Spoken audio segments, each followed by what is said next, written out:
It's not just about some big thug came along and said, do what I say or I punch you.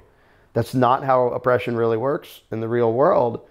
And so this movie, more than any other that I've ever seen, really spells out how that mind control works and how the most devious, nasty people in the world actually get the power that they get.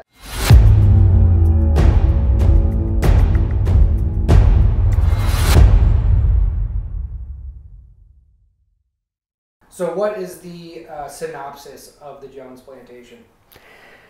Essentially, it uses the setting of a slave plantation to demonstrate how the most successful oppressors, whether you're talking about oppressors of an entire country or a plantation or whatever else, they don't just do it by brute force. It's not just obey me or I'll bludgeon you. It's psychological, it's manipulation, it's deception, it's intimidation, it's all the things that historically have allowed truly nasty people to get otherwise basically good people to obey them and even cheer them into power and become their thugs. So as Mr. Smith even explains in the movie, whether you're talking about a plantation or a country or the whole world, the game is still the same. I'm just trying to run my damn plantation. I don't care about running the world. Regardless of scale, the game, Mr. Jones, is still the same. The game is still the same. And so I basically wanted to use the setting of a slave plantation as an allegory to show that. So hopefully people will recognize more often how they are being used and manipulated and deceived into, you know, despite their best intentions, accidentally cheering for some of the worst people in the world. In the original animated version, Smith was white. And pretty early on in the script writing, I came up with the idea of him being black and a former slave. First of all, I didn't want it to just, this thing isn't supposed to be about black and white. It's not supposed to be about race. And in the original version, everybody white was bad and everybody black was good. I mean, some of them in the end didn't all the way dare to stand up, but it was too easy to think that, you know, well, this just shows that white people are bad and black people are good. And that's not the point of it. The point of it is individuals and all the different ways in which individuals fail humanity, whether you're talking about Mr. Smith, who's all the way a sociopath, or the plantation owners who, you know, they benefit from a completely heinous institution, so they just go along with it. Like, I guess I'm allowed to own people because that's what I was raised with. Down to the slaves, or workers as Smith calls them, who go along with it and fall for the divide and conquer tactics and all that. But I thought we needed to make it clear that this isn't black versus white. It isn't even about race. It's about humanity, and it's about all the different ways in which human beings fail to live up to their potential.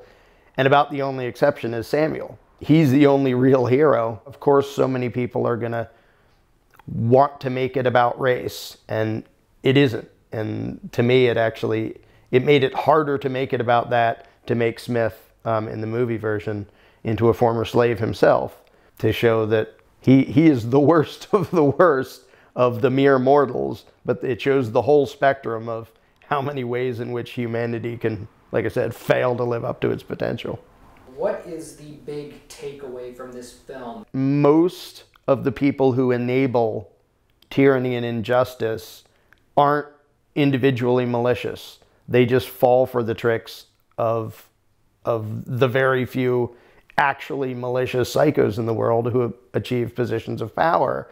And I want people to realize that whoever they are, it is very likely that they would have been on the wrong side, that they would have fallen for the lies and the deceptions of Mr. Smith, because history shows that to be the case. Like when Hitler and Mao and Stalin and, you know, you can go right down the list, When they rose to power, it was to cheering throngs of people who were excited, and they weren't evil people.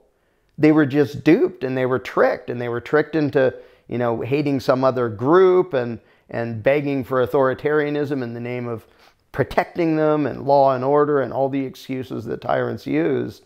And I hope, it's a weird thing for a movie to do, but I hope a lot of people in the audience are actually going to relate to the workers who fell for Mr. Smith's lies and deceptions and realize, I probably would have done that, in the hopes of getting those people to not do that in real life, to have them actually see through the tricks and be a little more aware after they've watched this thing of how they could be used.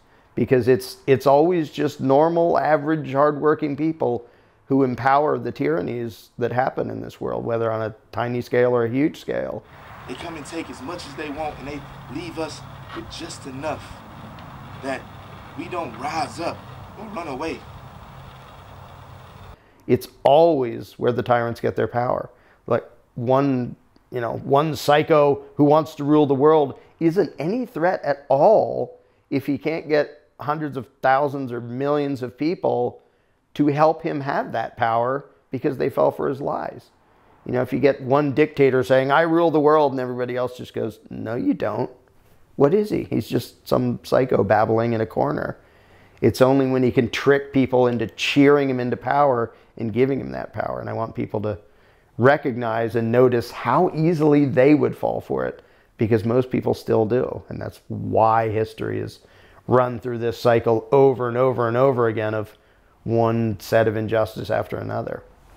Authority not only is a fiction, not only is fake, but is the most destructive belief that has ever existed. The idea that that guy over there can have the right to rule the rest of us, that his word is law, and that we're obligated to obey.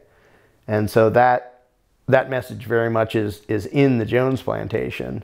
And so ultimately that's the, that's the reason for the movie. That's the theme of almost everything I write and work on. But the Jones Plantation was just a good way to show the allegory of here's what happens when you decide someone has the right to rule you. It doesn't go well. Why not use 1930s Germany? I think that when it comes to people learning principles and concepts, the closer geographically and chronologically it is to them, the harder it is for them to actually think about it. Like like I often use the example of slavery when I talk to people and say, when that was legal and the law enforcers were like catching runaway slaves and arresting people for teaching slaves to read and stuff, do you think that those laws are okay? And everybody says, no, that's horrible.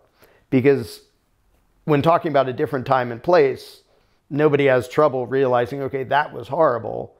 But because that wasn't the authority they were taught to bow to. And so starting at another time in another place, I think makes it easier for them. I mean, it could have been Nazi Germany, it could have been, Soviet Russia or whatever.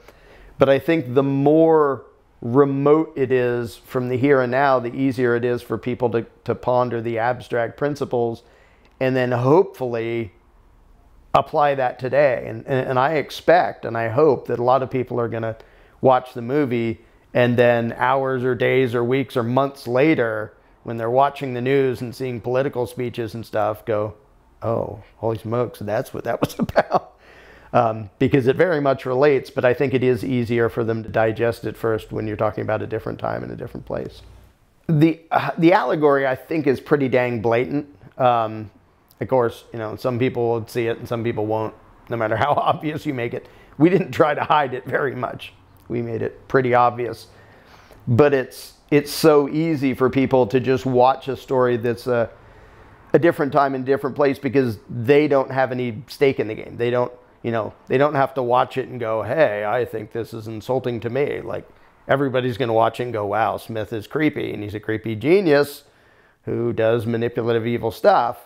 And then it's up to the viewer to start to recognize how much that stuff in a different way still happens today, including by the people they voted for. Main focus, my plan, is that the harder you work as an individual, the richer you're going to get as an individual. Each person reaping the benefits of their own efforts. So I think it works better when they don't feel personally attacked. If you say, hey, the guy you voted for is a sociopath that does this, like, they're automatically going to be defensive, even if it's completely true. But if you tell them a story and show them a story that's, it's disconnected from their modern life, and have them understand the principles and have them have to come to the conclusion about how much it does or doesn't apply today, I think they're going to be way more accepting and able to just watch it and enjoy the story. And then whether immediately over time, figure out how that applies to today and the whole world. There are a whole bunch of movies and TV series and everything else that show the evils of slavery, which is like about as evil as humanity can possibly get, is people claiming the right to own other people and treat them like property. This isn't actually about that. This is not about the enslaving of bodies. This is about the enslaving of minds. And there's a number of things that I think make this very different. First of all, you do see the evils of slavery, because you can't very well have a movie happening on a plantation and not recognize how evil slavery is. But that's been done before, like all over the place. This is teaching about how the most profound oppressions and the most profound slavery is not about controlling the physical body. It's about controlling the mind. And Frederick Douglass, former slave, in his autobiography, he explained his process of having to slowly figure out that slavery wasn't okay. Because, it's easy for us now to look back and think, well, obviously all the slaves knew that slavery was evil and they should all run away. They didn't. And Frederick Douglass describes that they didn't, and Harriet Tubman describes that they didn't. They were so indoctrinated into thinking this is how things are. Your obligation to be a good person is serve the master well and work hard. And it's really hard for us here and now to imagine that anyone, especially those on the receiving end of that evil, would actually believe that. But a lot of them did. And so to read Frederick Douglass's accounts of him slowly figuring out, I have the right to be free. I'm not actually beholden to my master, my owner. It's just an amazing, it's a really disturbing thing to read, to realize he had to slowly figure out that it wasn't okay. And I want people to understand how much slavery and how much all sorts of other oppressions are the result of good people being indoctrinated and mind controlled. All right, action. I know you're scared. I know many of you have approached me about arming yourselves. But most of those I've talked to have wisely agreed that giving firearms to everyone would only result in accidents. It's not just about some big thug came along and said, do what I say or I punch you. That's not how oppression really works in the real world.